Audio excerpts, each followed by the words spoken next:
ನಮಸ್ತೆ ವೀಕ್ಷಕರೇ, ನ್ಯೂಸ್ 18 ಡಿಜಿಟಲ್ಗೆ ಸ್ವಾಗತ. ನಾನು ನಿಮ್ಮ ಮುನಿರಾಜು. ಅಪರಿಚಿತ ವ್ಯಕ್ತಿಗಳು ನಿಮ್ಮ ಬ್ಯಾಂಕ್ ಡೀಟೇಲ್ಸ್ ಅಥವಾ ಮಾಹಿತಿಯನ್ನ ಕೇಳಿದ್ರೆ ಕೊಡೋ ಮುನ್ನ ಸ್ವಲ್ಪ ಹುಷಾರಾಗಿರಿ. ಯಾಕಂದ್ರೆ ಆ ಒಂದು ಬ್ಯಾಂಕ್ ಡೀಟೇಲ್ಸ್ ಏನೆಲ್ಲ ಅವಾಂತರ ಮಾಡುತ್ತೆ ಅನ್ನೋದಕ್ಕೆ ಈ ಒಂದು ಪ್ರಕರಣವೇ ಸಾಕ್ಷಿ. ಏನು ಡಿಜಿಟಲ್ ಅರೆಸ್ಟ್ ಕೇಸ್ ಒಂದರಲ್ಲಿ ಆರೋಪಿಗಳು ಯಾರು ಪರಿಚಯ ಆಗಿ ಅವರಿಗೆ ಒಂದು ಬ್ಯಾಂಕ್ ಡೀಟೇಲ್ಸ್ ಅನ್ನ ಕೊಟ್ಟ ತಪ್ಪಿಗೆ ಈಗ ವ್ಯಕ್ತಿಯೊಬ್ಬನನ್ನ ಪೊಲೀಸರು ಕೂಡ ಅರೆಸ್ಟ್ ಮಾಡಿ ತನಿಖೆ ಕೂಡ ಮಾಡ್ತಾ ಇದ್ದಾರೆ.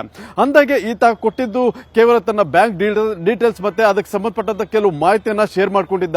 ಆದರೆ ಸೈಬರ್ ಕ್ರೈಮ್ ಪೊಲೀಸರು ಆ ಒಂದು ಬ್ಯಾಂಕ್ ಡೀಟೇಲ್ಸ್ ಅನ್ನ ಬೆನ್ನತ್ತಿ ಆ ಒಂದು ಆರೋಪಿಯನ್ನು ಕೂಡ ಈಗ ಅರೆಸ್ಟ್ ಮಾಡಿ ಈಗ ಜೈಲ್ಗೂ ಕೂಡ ಕಳಿಸಿದ್ದಾರೆ. ವೀಕ್ಷಕರೇ, ಈ ಒಂದು ವಿಡಿಯೋದಲ್ಲಿರುವಂತಹ ಈ ಒಂದು ವ್ಯಕ್ತಿ ಹೆಸರು ಅಜಯ್ ಅಂತೇಳಿ ಕೇರಳ ಮೂಲದ ಕೊಲ್ಲಂ ಜಿಲ್ಲೆಯ ಈತ ಏನು ಗುತ್ತಿಗೆದಾರನಾಗಿ ಕೆಲಸ ಮಾಡ್ತಿರ್ತಾರೆ. ಆದರೆ ಈತನ ಒಂದು ಬ್ಯಾಂಕ್ ಡೀಟೇಲ್ಸ್ ಅನ್ನ ಕೆಲವು ವ್ಯಕ್ತಿಗಳಿಗೆ ಕೊಟ್ಟ ಪರಿಣಾಮವಾಗಿ ಈಗ ಬೆಂಗಳೂರಿನ ಸೈಬರ್ ಕ್ರೈಮ್ ಪೊಲೀಸರು ಕೂಡ ಅರೆಸ್ಟ್ ಮಾಡಿ ಈಗ ಆತನನ್ನ ಜೈಲ್ಗೂ ಕೂಡ ಕಳಿಸುವಂತಹ ಪರಿಸ್ಥಿತಿ ಎದುರಾಗಿದೆ.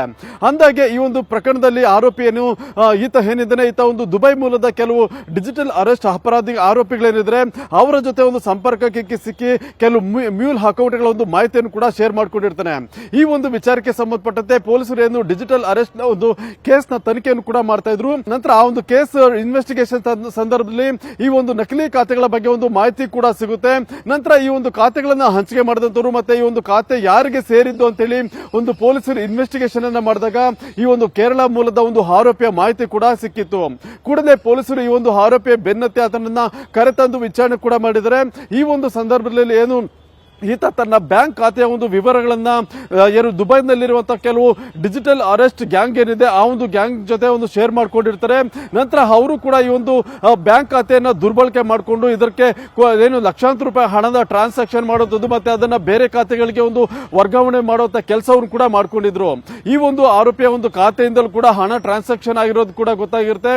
ನಂತರ ಸೈಬರ್ ಕ್ರೈಮ್ ಪೊಲೀಸರು ಕೂಡ ಈತನನ್ನ ಅರೆಸ್ಟ್ ಮಾಡಿ ಒಂದು ಹೆಚ್ಚಿನ ವಿಚಾರಣೆ ಕೂಡ ಮಾಡಿರೋದು. ಯಾಕಂದ್ರೆ ಸಾರ್ವಜನಿಕರಿಗೆ ಒಂದು ವಂಚನೆ ಮಾಡಿ ಈ ರೀತಿ ಡಿಜಿಟಲ್ ಅರೆಸ್ಟ್ ಏನ್ ಮಾಡ್ತಾರೆ, ಅವರಿಂದ ಲಕ್ಷಾಂತರ ರೂಪಾಯಿ ಸೇರಿದಂತೆ ಕೋಟಿಗಟ್ಟಲೆ ಹಣವನ್ನು ಕೂಡ ಒಂದು ವಸೂಲಿ ಮಾಡ್ತಾರೆ. ನಂತರ ಆ ಒಂದು ವಸೂಲಿ ಮಾಡಿದ ಹಣವನ್ನ ಈ ರೀತಿಯಾಗಿ ಬೇರೆಯವರ ಒಂದು ಬ್ಯಾಂಕ್ ಖಾತೆಗಳಿಗೆ ವರ್ಗಾವಣೆ ಮಾಡಿಕೊಂಡು ನಂತರ ಅದನ್ನ ಮಾಸ್ಟರ್ ಮೈಂಡ್ ಆಗಿರುವಂತಹ ಬೇರೆ ಬೇರೆ ಆರೋಪಿಗಳೇನಿದ್ರೆ ಅವರು ತಮ್ಮ ಖಾತೆಗಳಿಗೆ ವರ್ಗಾವಣೆ ಮಾಡ್ಕೊಳ್ಳುವಂತ ಕೆಲಸ ಕೂಡ ಆಗುತ್ತೆ.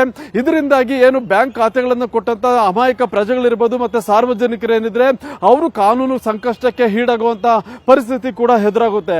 ಅದೇ ರೀತಿ ಈ ಒಂದು ಕೇರಳ ಮೂಲದ ವ್ಯಕ್ತಿ ಕೂಡ ಏನು ಬ್ಯಾಂಕ್ ಖಾತೆಗಳನ್ನ ಬೇರೆ ಒಂದು ಆರೋಪಿಗಳ ಜೊತೆ ಶೇರ್ ಮಾಡಿಕೊಂಡಿದ್ರು. ನಂತರ ಕೆಲವು ಮಾಹಿತಿಯನ್ನು ಕೂಡ ಕೊಟ್ಟ ಪರಿಣಾಮವಾಗಿ ಈಗ ಬೆಂಗಳೂರಿನ ಸೈಬರ್ ಕ್ರೈಮ್ ಪೊಲೀಸರು ಕೂಡ ಆತನನ್ನ ಅರೆಸ್ಟ್ ಮಾಡಿ ಈಗ ಏನು ವಿಚಾರಣೆ ಕೂಡ ಮಾಡಿರೋದು. ಮತ್ತೆ ಆತ ಕೊಟ್ಟಂತ ಬ್ಯಾಂಕ್ ಡೀಟೇಲ್ಸ್ ಇರಬಹುದು, ಮಾಹಿತಿ ಏನಿದೆ ಅದರ ಬಗ್ಗೆ ಕೂಡ ಹೆಚ್ಚಿನ ವಿಚಾರಣೆ ಕೂಡ ಪೊಲೀಸರು ಈಗ ಮಾಡಿದ್ದಾರೆ. ಇನ್ನು ಉಳಿದಂತೆ ಈ ಒಂದು ಪ್ರಕರಣದ ಕಿಂಗ್ ಪಿನ್ಸ್ ಏನಿದ್ರೆ ಅವರು ದುಬೈನಲ್ಲಿದ್ದು ಅವರೇ ಈ ಒಂದು ಡಿಜಿಟಲ್ ಅರೆಸ್ಟ್ ಅನ್ನು ಕೂಡ ಮಾಡ್ತಾ ಇದ್ದಾರೆ ಅನ್ನೋದು ಮಾಹಿತಿ ಕೂಡ ಈಗ ಪೊಲೀಸರ ಕೈ ಸೇರಿರೋದು. ಆದ್ರೆ ಅವರನ್ನ ಅರೆಸ್ಟ್ ಮಾಡಬೇಕು ಮತ್ತೆ ಅವರನ್ನ ವಿಚಾರಣೆಗೆ ಒಳಪಡಿಸೋದಕ್ಕೆ ಸಾಕಷ್ಟು ಕಾನೂನು ಏನು ಸಂಕಷ್ಟ ಕೂಡ ಇರೋದು.